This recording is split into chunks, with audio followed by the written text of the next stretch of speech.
Hej, det er Lasse igen fra Yamaha Scandinavia. Jeg står her igen på Musicians Planet og vil lige præsentere jer for vores seneste lineup af stagepianoer, vores CP-serie. Og som man kan se, så har vi jo 3 modeller. Vi har vores entry-level CP50, og vi har vores CP5, vores mid-range CP, og så har vi til allersidst vores CP1, som er vores top-flagskib inden for stagepianoer.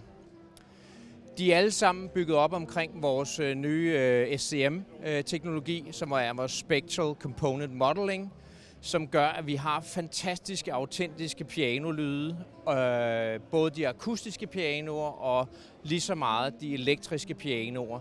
Det vil sige EP-pianoer, som vi har CP, vi har vores Rhodes, vi har vores Wurlitzer-lyde. Alt er i vores stagepiano line-up her. Vi har på vores CP50 koster omkring 14.000 svenske kroner. Vi har vores CP5, som koster omkring 20.000 svenske kroner i butikkerne. Og til sidst har vi vores CP1 flagskib til omkring 40.000 kroner.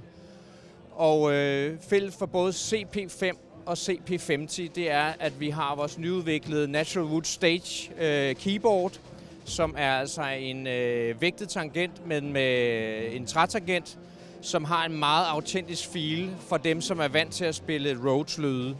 Den har en lidt mere sloppy, en lidt mere letspillende tangent, som er fantastisk, når man skal spille de her Rhodes EP-lyde specielt.